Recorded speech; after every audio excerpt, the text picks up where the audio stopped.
everybody, and welcome to the Wealthy LaLa show with myself, Laurie Larson. Today is episode 182. How you be today? How's it going? Anything new and exciting? If you guys ever have anything really cool or inspirational to share with me, please email me at thewealthylala@gmail.com. Love to hear about it. If you have feedback, something you wonder about, you have a question. Yeah, I'd absolutely love to hear it.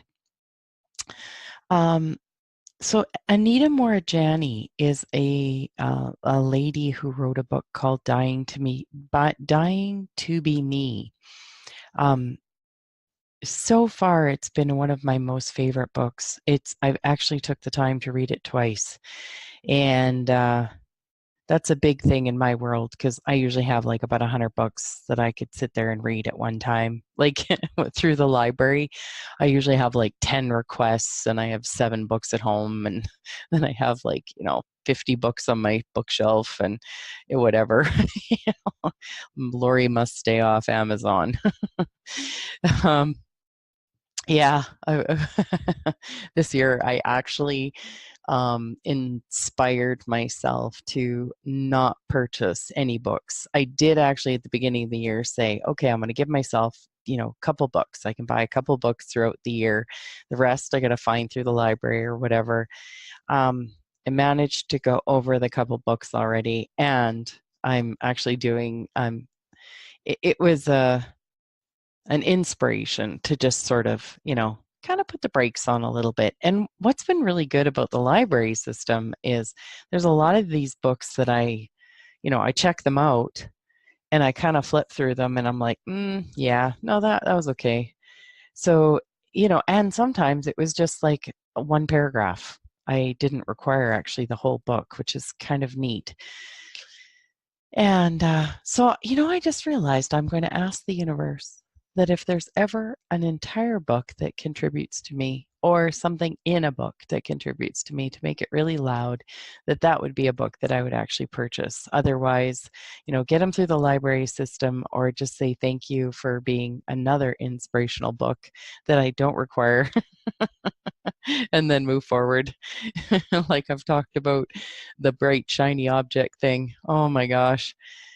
I just sometimes find life so exciting and interesting that I'm like, oh, that looks interesting. Oh, that looks interesting. I'll have like 20 browsers open on my computer, with different, like right now, let's see, I've got a meditation music on YouTube. I've got something about Mel Robbins and number one habit billionaires run daily.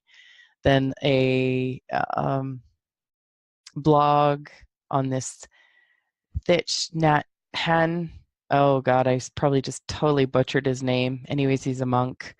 Just an article on things he's written. Then the Havening method or the Havening method that I talked about before to you guys, and then my email. Then I've got EFT tapping, and then oh my gosh. Oh, and I even have chapters indigo. See, a person must be careful. We go from Amazon to indigo. Think it's different, but it's not. Anyway, so back to Anita Moorjani. So a woman had posted this on her Facebook page, and so I copied and pasted it. And this was in Dying to Be Me. Anita Moorjani wrote, when I was born into this world, the only things I knew were to love, laugh, and shine my light brightly. Then as I grew, people told me to stop laughing. Take life seriously, they said. And if you want to get ahead in this world. So I stopped laughing. People told me, be careful who you love if you don't want to get your heart broken. So I stopped loving. They said, don't shine your light so bright as it draws too much attention to you. So I stopped shining and I became small and withered and died, only to learn upon death that all that matters is to love, laugh, and shine our light brightly. So Anita Moorjani had actually died. She had a near-death experience, but she actually died from a lymphoma-type cancer. She had like lemon-sized tumors all over her body. She was down to like, I don't know, like next to nothing in weight. And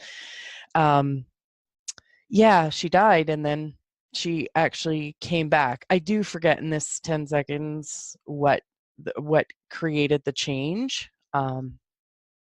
Whether she was told she had to come back or whether she chose to come back, I don't remember that exactly, but I know that she did.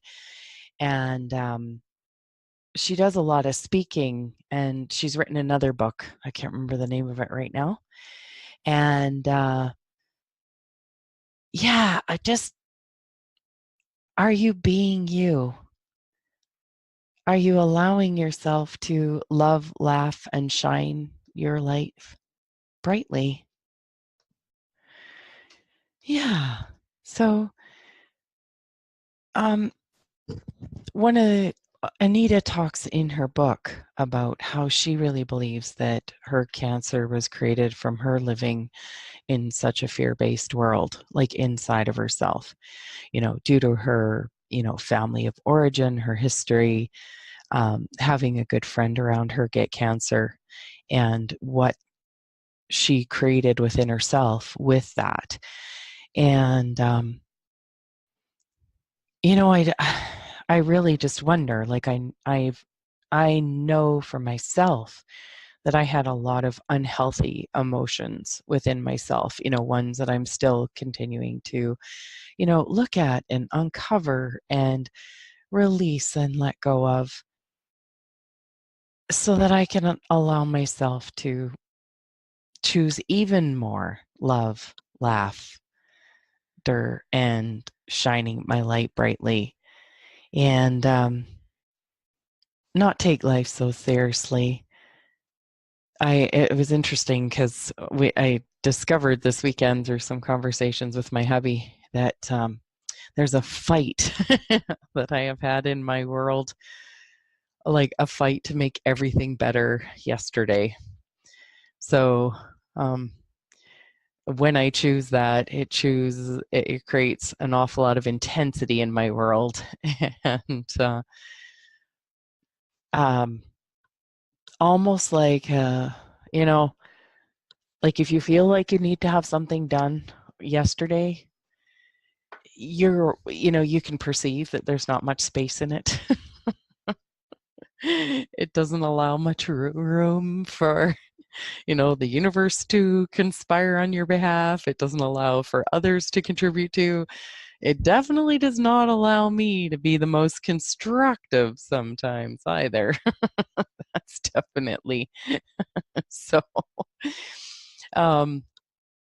Yeah, and that's actually been something that I've been really looking at in my world too, is especially since it came up so clearly this weekend. It was this intense fight, because it's felt like a fight in my world. Like it's like a fight to have this over with.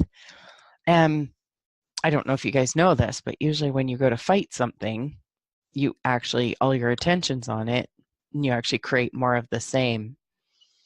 So it was a really great awareness and a very eye-opening experience for me to see how intense I was being and in wanting to fight to make certain things better yesterday. And, rather than say, well, and not rather than, because that's like going back into the past. It's like judgment. It's like, okay, I got it. Now what would I like to choose? What would that look like going forward?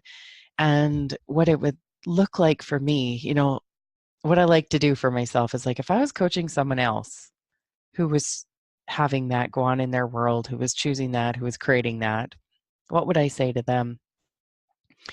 I would say, just stop, just take a big breath in, blow it out, and know that all I need to do, all I would want to encourage them to do, is just find some relief, just a little bit of relief. We don't have to have this all fixed up just today. This is a new awareness. This is something that has been going on for a long time, and I've just become aware of it with a clarity that I've not ever had before. Like, how awesome is that? That I have a clarity around this that I never had before. And geez, I'm kind of like talking towards a person and then talking about myself at the same time. So hopefully you guys are following. This is how Laurie's mind works. It moves fast. Yeah, I would encourage myself to just know, like, to remind myself that Rome wasn't built in a day. And when I think of my daughter didn't get pregnant and then have the baby the next day. I'd remind myself that everything around me is okay. I don't have to go anywhere. I don't have to make any big moves. I can just give something some space. And then go to the thing that I know that creates actually anything and everything that I desire is, what do I actually want here? What would I actually like to create? What would those energies be? What would I like to create as those energies? So rather than a fight in this area, what would I like to create? I'd like to create contentment. I'd like to create ease. I'd like to create fun.